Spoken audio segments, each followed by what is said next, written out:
शाहजहांपुर जनपद के पुवाया तहसील में नवागत उप जिलाधिकारी एसडीएम रिंकू सिंह राही अपने पहले ही दिन सुर्खियों में आ गए।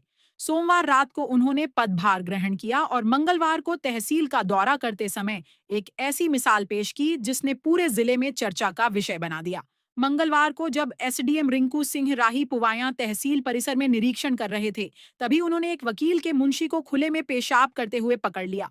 इस पर नाराज होकर एसडीएम ने तुरंत उसे कड़ी फटकार लगाई और स्वच्छता की अनदेखी करने के लिए कान पकड़कर उठक बैठक लगाने को कहा। उन्होंने स्पष्ट शब्दों में कहा कि तहसील परिसर में शौचालय की व्यवस्था है और ऐसे स्थानों पर इस प्रकार की लापरवाही बर्दाश्त नहीं की जाएगी। हालांकि मामला यहीं नहीं रुका।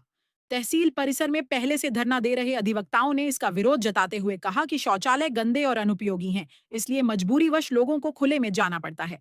अधिवक्ताओं का कहना था कि जब मूलभूत सुविधाएं नहीं होंगी तो आमजन क्या करे। इस पर आईएएस रिंकू सिंह राही ने जो किया वह अब तक की प्रशासनिक कार्यशैली से बिल्कुल हटकर था। उन्होंने कहा, यदि शौचालय गंदे हैं तो यह मेरी जिम्मेदारी है और इस गलती के लिए मुझे दंडित होना चाहिए। यह कहकर उन्होंने खुद कान पकड़कर उठक बैठक लगाना शुरू कर दिया। अधिवक्ताओं ने उन्हें रोकने की कोशिश की, लेकिन वह तब तक नहीं रुके जब तक उन्होंने सार्वजनिक रूप से अपनी उठक बैठक पूरी नहीं कर ली। आईएएस रिंकू सिंह राही का नाम ईमानदारी और संघर्ष का प्रतीक माना जाता है। वर्ष 2009 में जब वह मुजफ्फरनगर में समाज कल्याण अधिकारी के पद पर कार्यरत थे, तब उन्होंने लगभग 83 करोड़ रुपए के घोटाले का भंडाफोड़ किया था।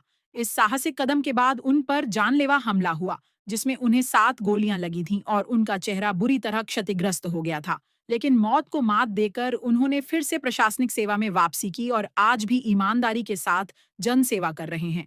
एसडीएम राही का यह कदम अब प्रशासनिक गलियारों में मिसाल बन गया है। जहां एक और अधिकारी अक्सर अपनी जिम्मेदारियों से पल्ला झाड़ लेते हैं, वहीं रिंकू सिंह राही ने खुद को जिम्मेदार ठहराते हुए सरेआम उठक बैठक लगाकर एक नई प्रशासनिक संस्कृति की शुरुआत की है। तहसील परिसर में मौजूद अधिवक्ताओं और आम लोगों ने इस निर्णय की सराहना करते हुए कहा कि ऐसे अफसरों से ही व्यवस्था में सुधार संभव है। उनके इस व्यवहार ने न केवल प्रशासनिक ईमानदारी को दर्शाया, बल्कि यह भी बताया कि नेतृत्व का मतलब सिर्फ निर्देश देना नहीं, बल्कि जिम्मेदारी निभाना भी होता है।